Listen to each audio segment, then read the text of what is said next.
Greetings, everyone. Welcome to another edition of The Danny Show. I'm your host, Dan Cody, giving you commentary and reviews on all things wrestling. And thank you guys so much for joining. And let's get started.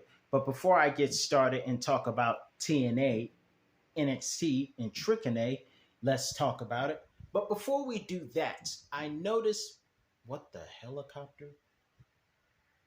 I thought there was a bump outside. Excuse me, folks. But I have a quick announcement for you guys. We are almost at 500 if we're not at 500 already. And at the end of this week, I will attempt to bring you guys.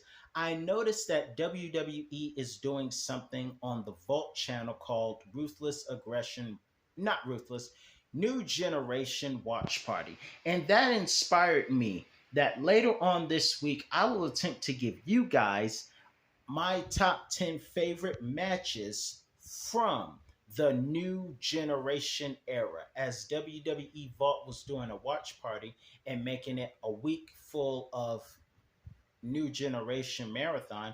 It inspired me to do something like that. So I'm going to give you guys that by the end of the week. But let's talk about TNA and Trick NA. Trick Williams is on commentary, is a guest commentator watching as Joe Hendry. How come he never appears when I say his name? Joe Hendry defeats, with help from Tito Santana, Wes Lee in an opening match for TNA Impact for NXT. And I found out that Tito Santana and Joe Hendry will be facing off against Trick Williams in a triple threat match at TNA Slammiversary in less than 2 weeks.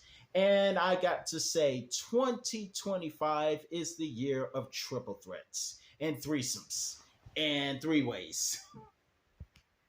I'm just kidding. I meant that in the most wholesome way possible. But there's a lot of three ways going on this year. And the biggest one was Io versus Bianca versus Rhea, followed by Seth versus Roman versus Punk, followed by Oba versus Javon versus Trick. And we still have more to go. So we also found out, I have questions because tonight we saw Tatum Paxley and Izzy Dane face off against Zarya and Sol Roca. And it had me wondering, after Sol accidentally got speared by Zarya unintentionally, Izzy Dame and Tatum won the match. And it had me wondering, will Zarya turn on Sol to challenge for the North American Championship? Will Sol turn on Zarya and try to take her out because she will delusionally say that she was going to turn on her first to go after the North American Championship? Who knows? One thing I do know, you can't trust friendships in NXT. And if you don't believe me, ask DIY. If you want more evidence that friendship doesn't last very long in NXT, just look at the D'Angelo family, because the Stacks turned on D'Angelo a couple of months ago. Then we have Luca being questioned by Tony. Come to find out, Luca decides to punch Tony in the face. Then he punches Stacks in the face and declares, "My loyalty is with Luca Crucifino."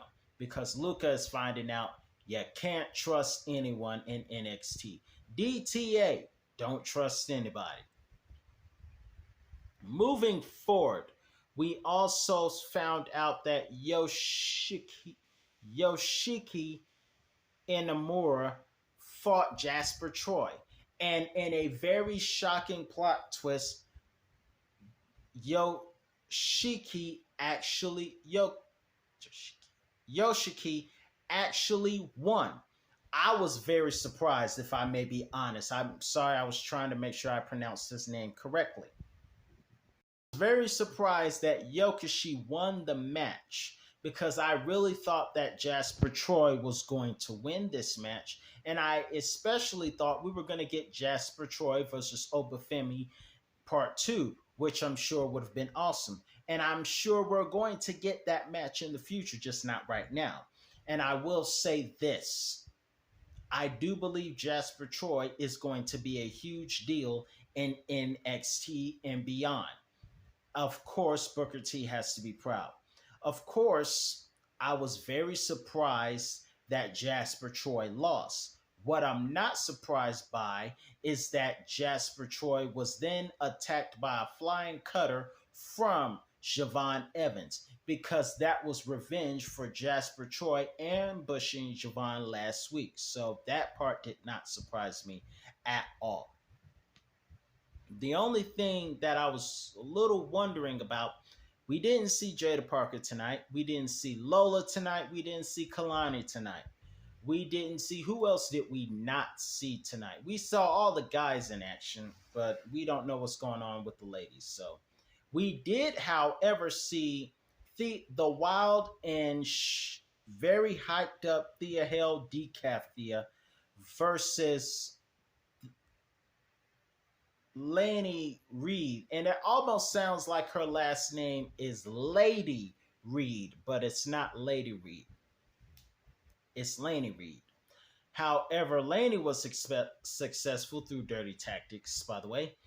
But let's talk about the main event. We had Jordan Grace coming in to make a promo, only to be interrupted by Fatal Influence, because, by the way, JC Jane, this is the first time JC Jane is the leader of her faction.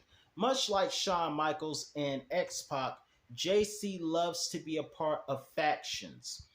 Just like they were both a part of D-Generation X and the NWO as main real-life members of the clique, JC Jane is Toxic Attraction and Fatal Influence. But with Mandy Sachs going to Florida to do other things like modeling and fitness, it left JC Jane a chance to fly and do more. And I miss Gigi Dolan on NXT TV, but I wish her the best. But moving forward, JC Jane is shining as the leader now that she is NXT Women's Champion. She attempted to do an attack, an ambush, but she was rescued by Blake Monroe, formerly known as Mariah May. And I'm very curious to see how Mariah does, or if Mariah's going to turn on Jordan Grace at Evolution, or whenever they have their tag team match. I think she said Evolution. But nonetheless, Mariah May, are they going to make her a babyface PG girl, or are they going to find a way to get her to act like she was in AEW? I don't know. Got to tune in and see what happens. I am looking forward to seeing Ricky Saints run the gauntlet next week, and I hope he wins, and I hope we get a rematch for Ethan Page versus Ricky Saints. In the meantime, let me know your thoughts in the comments below, what you think of tonight's review. I'm your host, Daniel Cody, and I will see you for another review on all things wrestling. And before this week is out, I plan on giving you guys my top 10 favorite matches from the new generation era. Until then, have a great week, everyone, and I will see you next time.